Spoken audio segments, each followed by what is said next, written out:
Think about the last time you couldn't stop thinking about someone, not because they were available around the clock, not because they gave you everything you asked for. It was because something felt unfinished, unresolved, slightly out of reach. Your mind kept returning to them because there was still something to figure out, something your brain hadn't closed yet. That psychological loop, that inability to mentally file someone away, is not random.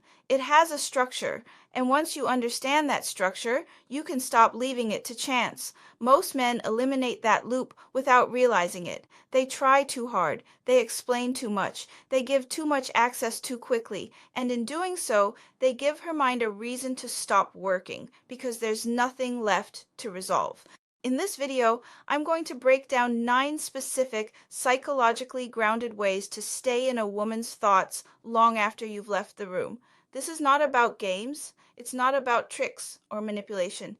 It is about understanding how the female mind processes attraction, what creates genuine curiosity, what builds real emotional depth, and what makes a man linger in a woman's internal world even when he isn't physically present. Way number 7 on this list is the one most men completely misuse. They understand the concept but apply it in ways that damage rather than deepen attraction. Stay with me through all 9. I'm Lyra. This is Mystique Psychology. Before we start, if you're new to this channel, subscribe to Mystique Psychology right now. Every week I break down the real psychology of attraction and human behavior, not the surface version, the actual mechanics. Hit subscribe, turn on the bell, and let's get into way number 1. Before we go through the 9, I want to give you the single psychological principle that makes all of them work. The human brain does not replay the complete, it replays the incomplete. When an experience reaches full resolution, when every question is answered, every mystery explained, every feeling named, the brain files it. It becomes memory. It becomes the past. But when something is unresolved, when there's still a gap, still a question, still something not fully accessed, the brain keeps returning to it. Psychologists call this the Zeigarnik Effect. Incomplete tasks occupy more mental space than completed ones. The mind doesn't let go of what it hasn't finished processing. Every one of the 9 ways in this video works with this principle. They each create a specific kind of incompleteness, a specific reason for her mind to keep returning to you. Not manipulation, architecture. Understand the psychology, and the 9 ways will make complete sense. Way number 1, and this is the one that determines whether everything else even gets a chance to work. The impression you leave the very first time she experiences you, not meets you, experiences you. Because that is how her brain actually processes the encounter. Her nervous system runs a full scan in the first moments of being in your presence, and that scan registers before her logical mind has time to evaluate anything consciously. How do you carry yourself? How does your voice land in the room? Are you grounded or slightly chaotic? Do you move like a man who belongs in the space, or like a man who is waiting to be approved? Men underestimate how powerful sensory imprinting is. The brain encodes memory through smell, tone, posture, micro-expressions. She may not remember a single word you said, but she will remember whether your presence made her lean in or subtly pull back. She will remember how it felt to be standing near you. Let me tell you something directly from my own experience. I once spent an evening with a man who was sharp, articulate, genuinely interesting to talk to, but at one point during the conversation, something in his physical presentation registered as off, a smell that didn't quite fit the image he was projecting. And do you know what happened next? Nothing else he said fully landed after that. My brain had already created an association, and it was running in the background of every subsequent impression. That is the power of sensory imprinting. It operates below logic, it outlives information, and it cannot be fully corrected once it's set. This means your grooming, your posture, your vocal pace. These are not cosmetic details. They are psychological entry points. When you speak with controlled, unhurried clarity, you signal that you are a man in command of himself. When you smell clean and distinctly yourself, you create a lingering sensory reminder that attaches to her memory of the interaction.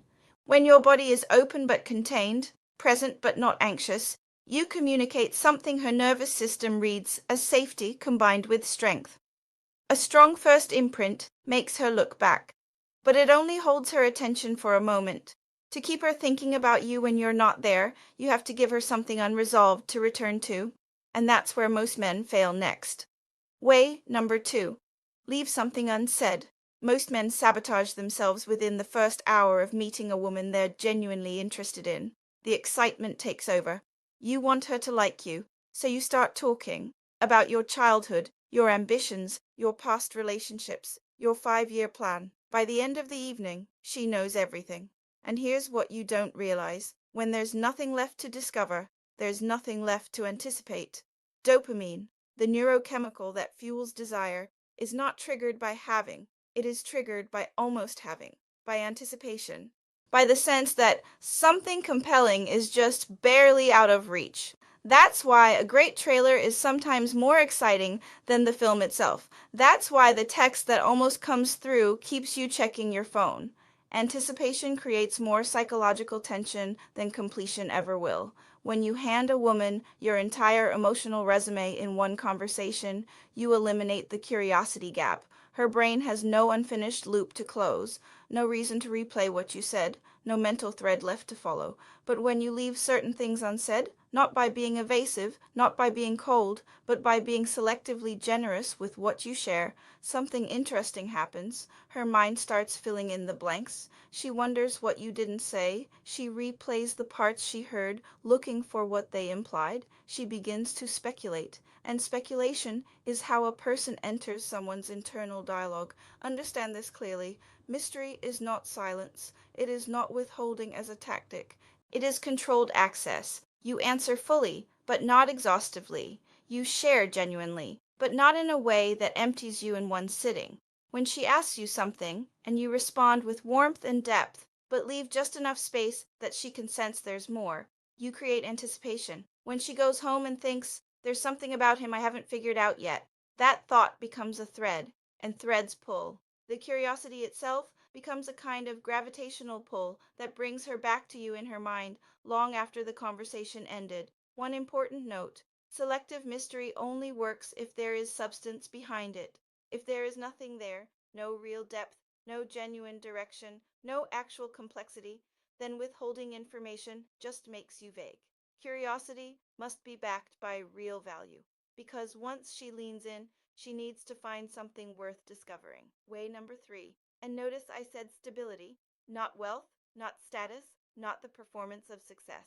There is a significant difference between flashing money and radiating grounded confidence. One is performance, the other is power. And women, especially emotionally intelligent women, read the difference immediately. Financial stability, at its core, is not about numbers. It is about nervous system calm. A man who has his life genuinely in order moves differently. He speaks differently. He makes decisions without hesitation or apology. He doesn't flinch when friction appears. He doesn't panic over manageable problems. He doesn't constantly reference money, either to complain about it or to signal that he has it. That steadiness is not something he announces. It seeps into everything: the way he plans, the way he handles the unexpected, the way he carries himself through inconvenience. Women read this at a biological level, not because they are calculating, but because stability signals safety, and safety signals long-term potential, and long-term potential lowers the guard that keeps real emotional investment at bay. A man who is financially chaotic radiates that chaos whether he intends to or not. It shows up in reactive emotions, rushed decisions, a fragile ego that needs constant external validation. You cannot compartmentalize internal disorder. It leaks into everything, including how you show up in the spaces between you and her. The truth you need to accept: you cannot convincingly fake grounded confidence. You can perform luxury, you can borrow status, but you cannot fake the internal calm that comes from genuinely knowing you can handle your own life. And when she senses that you can handle your own life, that you are a man who has things in order, she starts imagining what it would feel like to stand next to someone like that. Stability earns respect. It opens the door. But it alone does not create obsession. Obsession is emotional. And to get her replaying you in her mind, you have to touch something far deeper than her sense of security. We're a third of the way through, and the next 6 ways are where the psychology gets genuinely deep. If you're watching this and you haven't subscribed yet, do it right now and drop a comment below telling me which of these 3 has resonated most. I read every single comment on this channel. Now, way number 4. This is where most men miss the mark entirely. Way number 4, and this is where most men completely miss the mark. They think attraction is built by impressing her, by complimenting her, by showing dominance, moving fast, demonstrating status. But if she is even moderately attractive, she receives attention constantly. Men tell her she's beautiful. Men buy her drinks. Men perform their best version of charming. Attention is not rare in her world. Depth is. When you sit across from a woman and actually listen, not waiting for your turn to speak, not steering the conversation back toward yourself, not performing empathy, but actually practicing it, something shifts in the dynamic between you. You start noticing the micro expressions, the slight pause when she mentions something that has real weight in her life, the change in vocal tone when she moves from the surface story to what actually happened. The brief moment when her eyes carry something she hasn't said out loud. Most men miss these signals entirely. They're too busy managing their own performance. But when you respond to what she is actually feeling, not just what she is saying, you create psychological intimacy. And psychological intimacy creates the kind of emotional attachment that outlasts chemistry. Think about this contrast. 5 men tell her she looks stunning tonight. She smiles politely. She's heard it 100 times. Then one man leans slightly forward and says quietly, "You look tired. Long week?" Not as a criticism, as an observation layered with genuine attention. That man stands out, not because of the words themselves, but because of what they communicate. I am actually paying attention to you, not to the image you're presenting, but to what's actually happening behind it. Empathy builds attachment. When a woman feels genuinely seen, not complimented, not evaluated, but seen, her nervous system relaxes, her guard lowers, and when she begins to share something real, something vulnerable, and you hold that space without judgment or the urge to immediately fix it, you position yourself differently in her mind, not as entertainment, not as validation, as someone significant, and significance lingers in a way that entertainment never does. One important balance to name here: if you become too consistently available, too reliably safe in a passive way, you risk shifting from compelling to comfortable. Comfort keeps you around. Tension, the right kind of tension, keeps you in her thoughts. Create genuine emotional connection, make her feel understood, and hold the edge that keeps her slightly leaning forward. Way number 5, refuse to be predictable. The female brain is wired to respond to novelty, not chaos, not instability, novelty, the new, the unexpected, the thing she couldn't fully forecast.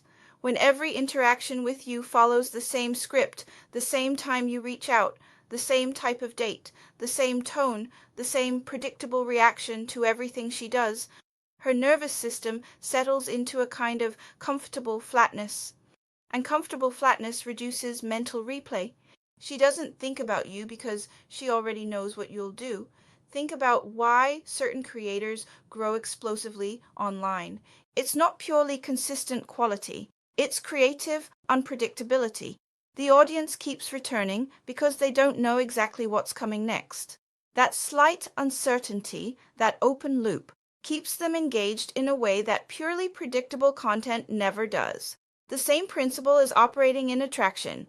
If she can forecast your behavior with perfect accuracy, if she knows how you'll respond to every message, how you'll react to every situation, exactly what kind of man you'll be in every circumstance, your psychological footprint in her life shrinks.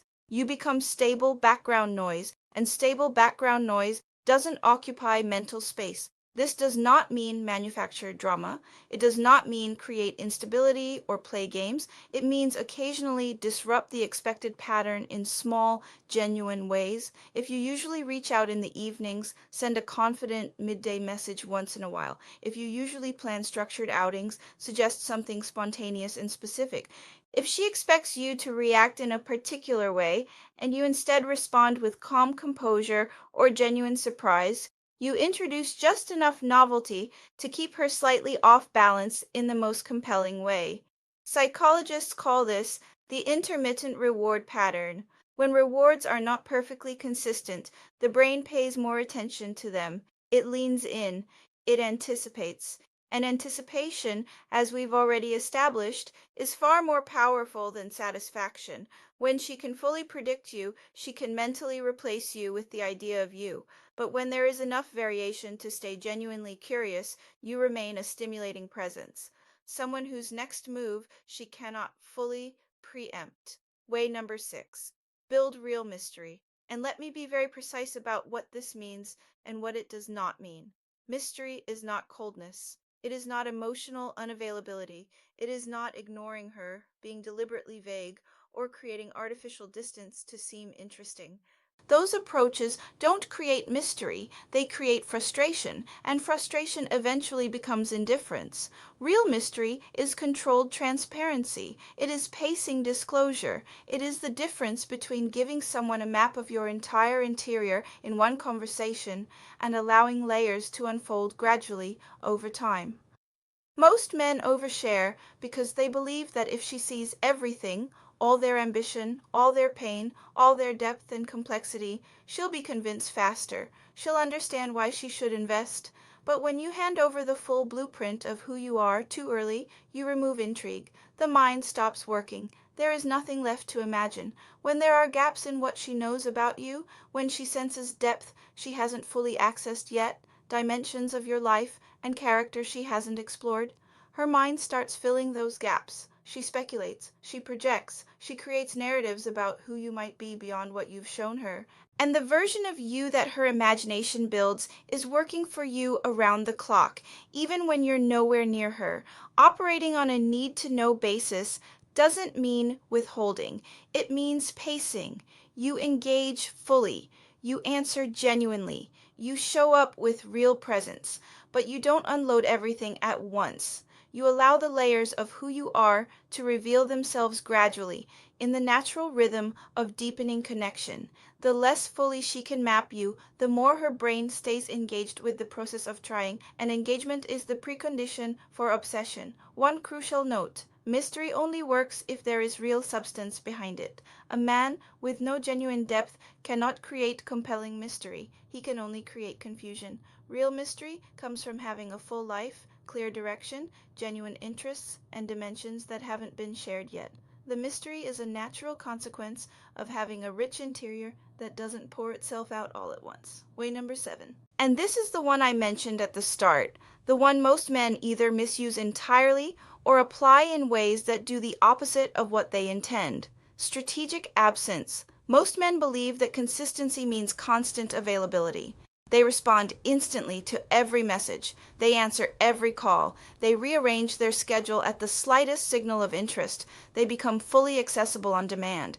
And accessibility, unlimited, unconditional accessibility, slowly kills tension.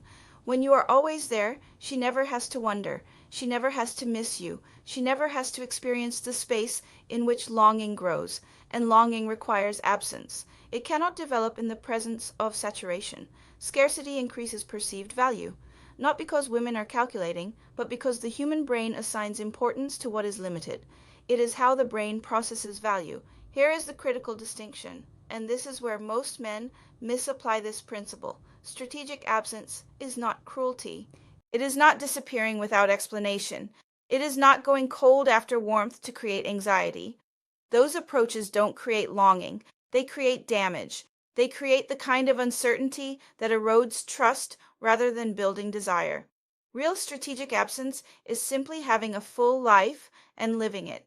It means when you are with her, you are fully present and genuinely engaged. And when you are not with her, you are genuinely elsewhere, occupied with your goals, your interests, your friendships, your own development. You are not performing busyness. You are actually living. When she understands that you are choosing to make time for her, not that you exist exclusively for her, the frame of the entire dynamic shifts. You are not chasing her attention. You are offering access to a life that is already full. And access to something full feels profoundly different from the constant availability of something that has nothing better to offer. When she misses you, genuinely misses you because you were present, and then returned to your own world, her mind starts replaying. She revisits moments, reevaluates your words, wonders what you're doing. She values what she recognizes she could lose. And that recognition creates the kind of mental occupation that constant presence never could. Way number 8. This one is not about what you withhold. It is about what you give and how you give it. Make her feel chosen, not convenient. There is a distinction here that most men never consciously make, but that women feel with extraordinary precision. When a man spends time with a woman because she is available, because it is easy, because she is the obvious option in his immediate landscape, she feels that. She may enjoy the time, she may even like him, but she does not feel selected, she does not feel sought. When a man spends time with a woman because he has genuinely decided she is worth his time, when his investment is specific to her, not general availability, she feels that too. And the difference between being someone's option and being someone's deliberate choice is one of the most powerful emotional experiences available in early attraction. The practical application of this is subtle but consistent.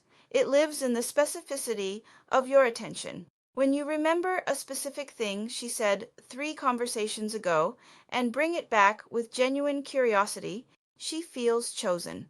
When you plan something that is clearly designed for her in particular, that reflects something she mentioned once, something she cares about, she feels seen and selected.